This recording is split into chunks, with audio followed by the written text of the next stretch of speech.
Hey guys, thanks for checking out this video. Please don't forget to like and subscribe. We'd really appreciate it.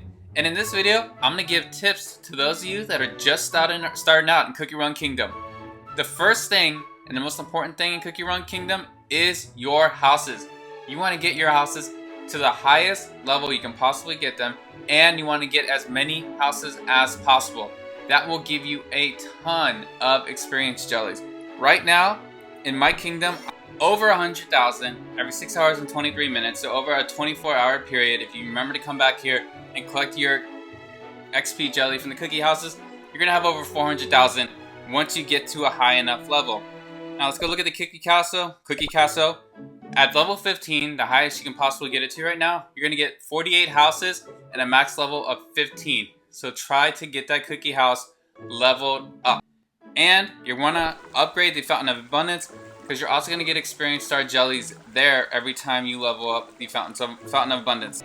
What you will also want to do if you want more experience jelly is go into the Sugar Gnome Laboratory and look for the tech called Faster Cookie House Production. There's actually 2 of these at a later level. You'll find another one, and this allows your cookie house production speed to increase. This one's by 15%. If you notice my cookie houses, they said every 6 hours and 23 minutes. I will be getting the full amount of XP jellies. Normally that's 8 hours, but because of my cookie house tech lab faster production at level 10 here and like level 8 I think it is later on, let's go see if I can find it. Yeah, it goes to 6 hours and 23 minutes instead of 8 hours, so it is producing, all my houses are producing at a much faster rate, allowing me to get way more experience jellies. And then of course the Tower of Sweet Chaos. Do not forget to do the Tower of Sweet Chaos. Don't max out your keys. Use your keys. Get as far as you possibly can. That first win, you're going to get a lot of experience. And once you hit the level that you can possibly get stuck at, like if you get stuck at say level 49, that's fine. Keep coming in here and just get the repeat rewards. The repeat rewards are still worth it. They are still a lot of experience star jellies. Ideally, you want to get a lot of your cookies over level 50 so you can get further in the story mode and get more rewards. Now let's talk gacha. When you are first starting out, you need as many cookies as possible. You need at least 5 epic cookies and probably more. And what you want to do comp-wise is you want at least 1 tank, you want 1 healer at least, maybe a support cookie, 2 DPS cookies. So when you are first starting out, do the draws as much as possible. Now, if you don't like either of the featured cookies at that time, you can just go to the regular cookies gacha draw. It's the same exact probabilities for ancient, legendary, and epic. You can see those combined to 20% as the featured. So if you don't want a higher chance of getting the featured and you want other cookies, just do the regular cookies gacha draw. Now, if a good featured cookie is out that you really want, absolutely do the featured cookie draw. Later on, once you have enough epics to field a good team, you're going to want to save your crystals a little bit. You're going to want to not waste crystals on a featured cookie that is not very good. Now, if a featured cookie comes out that is a game changer, like say Sorbet Shark, when Sorbet Shark came out, then you'll have a lot of your crystals saved up, and you can then spend and get that cookie up to like 3 stars, right? At 3 stars, level 60, your cookie will be doing a ton of damage, healing, support, whatever you need that cookie to do, and be staying alive while doing it. So that's kind of the key, right? Making sure you go check out the videos when new cookies come out, go check out the wikis, go check out the Discord, make sure that the new cookie that came out is a good fit for your team. If not, skip and save those crystals, especially if you're free to play. Use them wisely, right? You can skip a banner and use it on the next banner when a cookie that's better suited for your team comes out. Now, a lot of people ask me about treasures. How do I get treasures? How should I spend crystals on treasure? Well, how you should spend crystals on treasure is never spend that 1,000 crystals or even the draw one of 2,000 crystals on treasures. They are a really bad deal. What you want to do is go into the mileage shop and see these tickets right here, these treasure tickets for 60 mileage. You want to go in there and just spend mileage treasure tickets, right? Now, in the mileage shop, do you always buy treasure tickets? No, of course not. If you are, say, 8, 9 soul stones away from getting one of your cookies promoted to the next level, go for it. Promote your cookie. But if like the next important cookie on your team is like 60 soul stones away, don't spend 6,000 mileage on leveling up that cookie, getting that soul stone to level 60. Spend it on treasure tickets, right?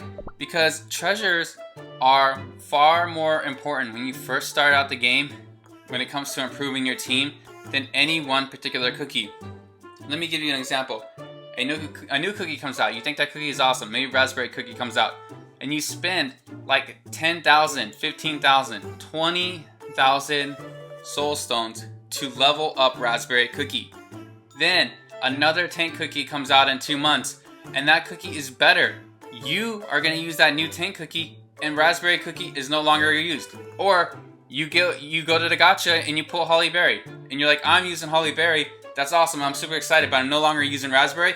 Well, you just spent 20,000 mileage on raspberry, a cookie you're not even using anymore. So what you want to do, especially when you first start out, is make sure you're buying the treasure tickets. The attack scroll is by far the most important treasure in this entire game. You want to get that attack scroll at least to level 4, level 5 when you first start out this game. It's going to make your whole team do so much more damage in story mode, in arena. They're going to do way more damage mode in guild battle. So make sure you get that attack scroll up to like level 4, level 5 if you can. Do not waste your mileage on cookies that will be replaced in a month or 2.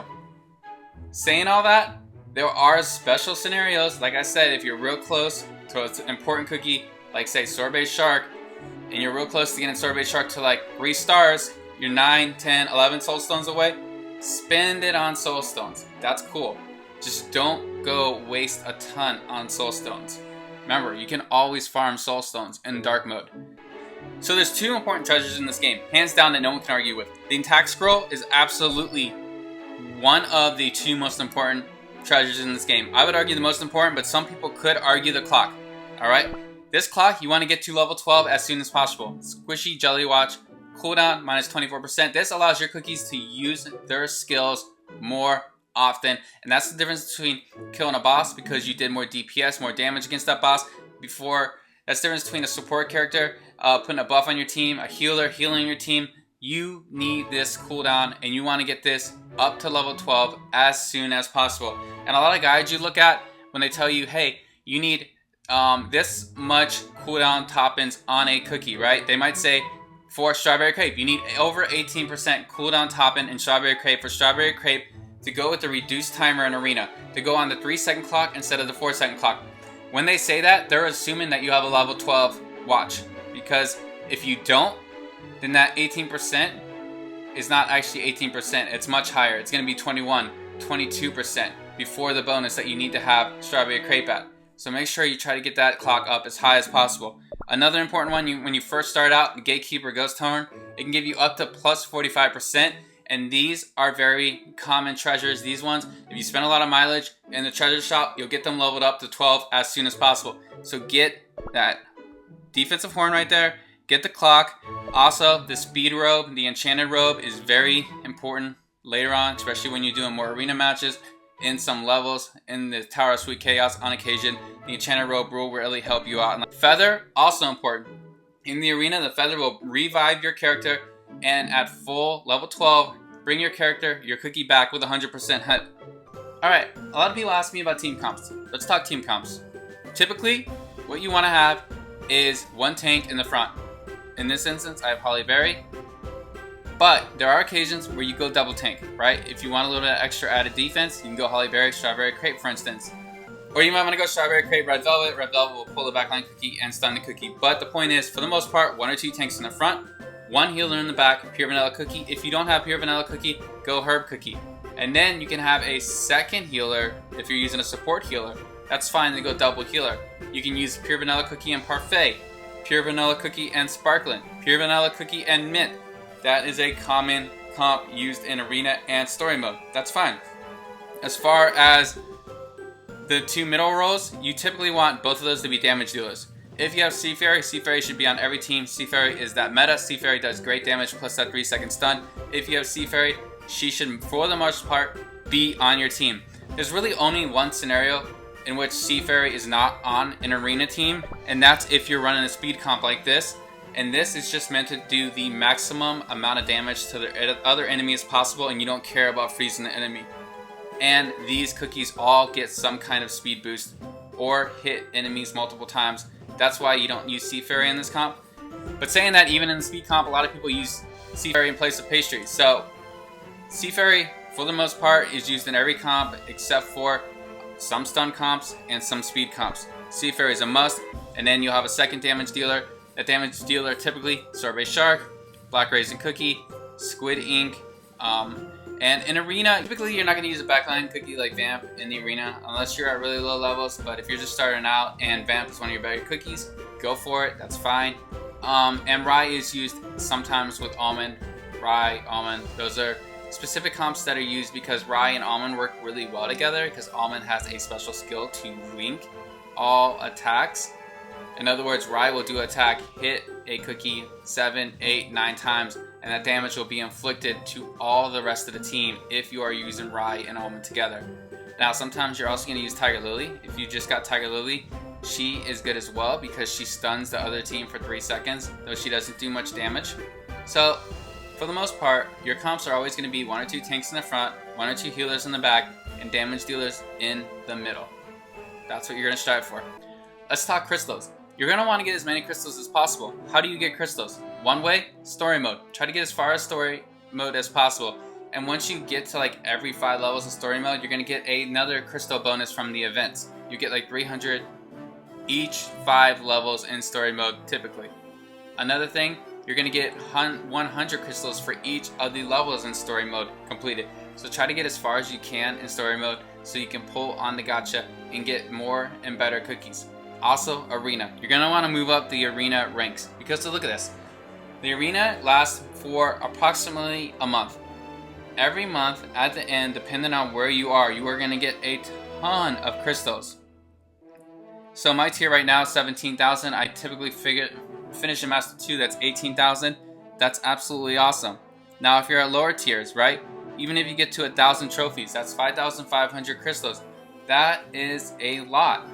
Add in the fact that every time you move up a higher tier, and it only takes 100 trophies to move up to a higher tier at these lower levels, you're going to get 200, 220, 250, 300 crystals each time you move up a tier.